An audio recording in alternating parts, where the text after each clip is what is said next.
Buenas tardes, soy Robert Canipa y este es el tema de redes, satélites y comunicación para el curso de Defensa y Seguridad Nacional. Bueno, empecemos. Como ya se había mencionado, vamos a hablar sobre las redes, sobre el sistema de comunicación, ¿no? Que nos traen hoy en día pues una serie de beneficios que vamos a tocarlo de manera general.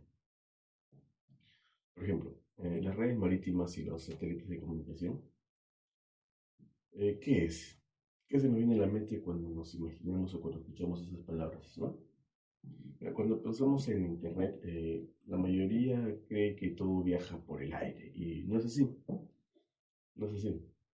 No, en realidad, el 97% de todo el tráfico mundial se mueve por cables submarinos, ¿no? Estos cables van a estar cruzando los océanos, ¿no? Son como unas venas digitales por donde va a pasar toda la información del Internet. ¿Te imaginas los cables más delgados que un brazo, capaces de poder transportar las comunicaciones de continente a continente, ¿no? Pues sí, hoy en día existen más de 600 cables activos, ¿no? Que más o menos sumarían en su totalidad 1.4 millones de kilómetros en total, ¿no? Una distancia suficiente como para darle la vuelta a la Tierra más o menos unas 35 veces, ¿no? El problema es su vulnerabilidad. ¿Por qué? Basta con un ancla de un barco mal posicionado o un terremoto submarino para que esto pueda afectar la conexión de millones de personas. Vamos a ver. En 2006, un terremoto en Taiwán dejó prácticamente a media Asia sin internet durante varios días, mostrando lo frágil que esta red invisible, ¿no? Podría ser sometida, ¿no? Y ni hablar del espionaje. Desde la Guerra Fría, potencias como Estados Unidos y la Unión Soviética han interceptado pues, cables para poder obtener información militar y diplomática, ¿no? Lo que se está hablando. Por otro lado, también están las comunicaciones satelitales, que si bien llevan una fracción del tráfico global, tienen un valor estratégico inmenso. Nos va a permitir conectar lugares donde jamás llegará un cable, como selvas, desiertos, ¿no? Océanos y zonas polares. Son también la salvación en desastres naturales, ¿no? Cuando un terremoto o un huracán destruyen las redes terrestres, los satélites pues se van a convertir en la única línea de comunicación posible. Ahora hablemos de sus usos, tanto los comerciales como los militares, ¿no? Los satélites no son solamente un lujo tecnológico, ¿no? En lo comercial van a ser posibles cosas tan cotidianas como mirar Netflix en el campo, seguir el pronóstico del clima o que funcione un GPS. Cuando vas en un taxi, puedes tener también la tecnología en tus manos, ¿no? Pero en lo militar son otra historia. Van a permitir coordinar operaciones en cualquier parte del mundo, ¿no? Guiar misiles con precisión quirúrgica, ¿no? Y detectar lanzamientos de un cohete balístico apenas segundos de haber sido disparado, ¿no? Aquí también hay un punto clave. La supremacía militar hoy no se mide solamente en tanques o en aviones, o quién tiene más ejército, o quién no, o quién controla el espacio, ¿no? Por eso países como Estados Unidos, Rusia, China, ¿no? Están desarrollando armas antisatélites, ¿no? Capaces de destruir los satélites enemigos. El riesgo es que estas pruebas generan basura espacial, que puede quedarse décadas orbitando la Tierra, poniendo en peligro no solamente las comunicaciones, sino también a los astronautas, ¿no? De la Estación Espacial Internacional. Ahora, vamos a hablar de los satélites en las regiones y agencias espaciales. Bueno, aunque pareciera que el espacio es solamente para potencias, Latinoamérica también juega su parte en el espacio. Argentina, por ejemplo, tiene la serie de ARSAT, ¿no? Y los satélites SAOCOM, ¿no? Para monitorear la agricultura. Brasil, en cooperación con China, lanzó los CEBERS, ¿no? orientados también a observaciones terrestres. Perú tampoco se queda atrás, ¿no? Perú en el año 2016 lanzó el PeruSat-1, que en su momento fue el satélite de observación más avanzado de Sudamérica, con una capacidad de ver objetos en la Tierra con apenas 70 centímetros de resolución. O sea, chiquitito se podía ver desde el espacio a través del satélite. En el plano global, las grandes agencias espaciales marcan el rumbo de la NASA, Estados Unidos, la ESA en Europa, Roscosmos en Rusia, la CNSA, SA de China, ISRO en India y JAXA en Japón. Cada uno empuja sus propios proyectos, ¿no? Desde misiones a Marte hasta constelaciones o satélites. Y ojo, ojo, ojo, lo que acá, en los gobiernos o empresas privadas como SpaceX o Blue Origin, de las cuales hemos hablado en clases, están transformando también el panorama. De alguna manera están democratizando el acceso al espacio, ¿no? Ahora hablemos de Starlink y HughesNet, ¿no? El caso de Starlink y de SpaceX es impresionante. Vamos a hablar de más de 6.000 satélites, ¿no?, que están en órbita baja, funcionando en constelación, en constelación.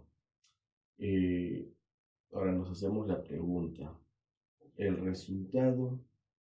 ¿Cuál será el resultado? Internet de alta velocidad con baja latencia, incluso en las zonas más remotas.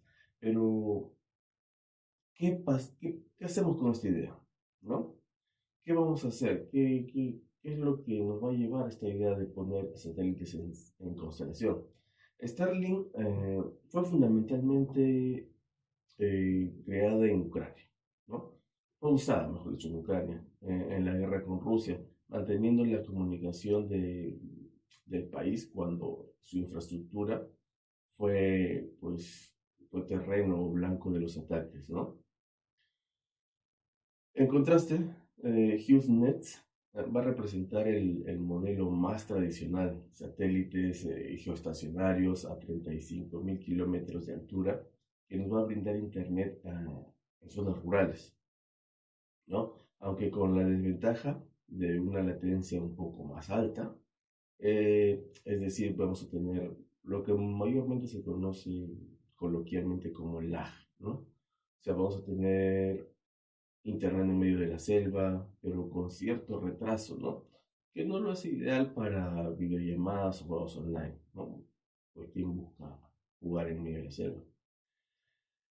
Eh, los satélites espías también es un tema que, si bien desarrollas por un lado, por el otro lado también encuentras usos que están fuera del ético, ¿no?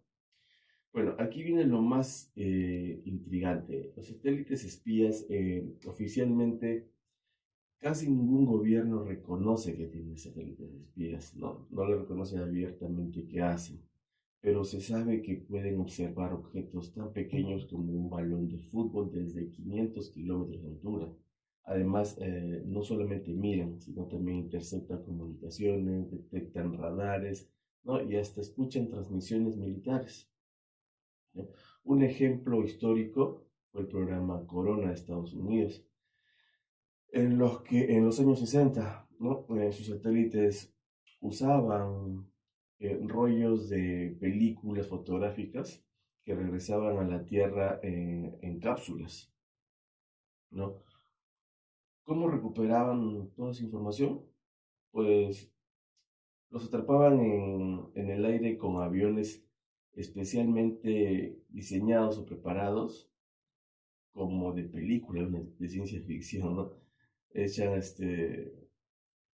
los captaban y los seguían con radares para que estos en el aire pudieran tomar estas cápsulas con información, ¿no? Cosas que pasaron en la Guerra Fría, por ejemplo. Ahora, ¿qué peligros también lleva todo esto? La geopolítica en las comunicaciones tiene también sus sombras. Los casos pueden ser desahogados, como ocurrió recientemente en Noruega, donde en Rusia, ¿no? Los gasoductos y oleoductos pueden ser atacados digitalmente como pasó en el oleoducto colonial en Estados Unidos en 2021, donde un ciberataque dejó sin combustible en medio país y los satélites tampoco están exentos de eso porque hackers ya han demostrado que es posible tomar el control temporal de algunos satélites o al menos interferir en sus señales. Un dato que suele dejar a la gente pensando es, si se destruye un satélite en órbita, bueno, en una órbita baja, sus fragmentos se convierten en proyectiles que podrían chocar con otros satélites, ¿no? Y esto podría generar una onda en cadena, generando pues el síndrome de Kessler, ¿no? ¿Qué es el síndrome de Kessler? Es una reacción en cadena que podría saturar a la órbita de basura espacial e impedir el uso de los satélites durante un par de décadas al menos, ¿no? En otras palabras, podríamos volver a una era sin GPS, ¿no? Sin comunicaciones, ¿no? Y sin pronóstico meteorológico avanzado, ¿no? Ya para finalizar, me gustaría comentar que las redes marítimas, ¿no? Y satelitales son hoy las arterias del mundo, de alguna manera, por decirlo así. Van a conectar barcos, comunidades aisladas y economías enteras, ¿no? Pero también se han convertido en un instrumento de vigilancia, de defensa y de poder geopolítico también. Mientras grandes potencias y países vecinos avanzan en el dominio del espacio, se van a abrir también frente a un escenario de riesgo, desde la intromisión en cables submarinos hasta el uso de satélites espías, como lo estábamos comentando. En definitiva, quien controle esta infraestructura va a controlar la información, la seguridad y gran parte del futuro, ¿no? Por eso el desafío para los países como el nuestro, decirlo así, no solamente es usarlas, sino también desarrollar capacidades propias y proteger nuestras comunicaciones de manera estratégica. Bueno, esto ha sido todo por mi parte. Gracias.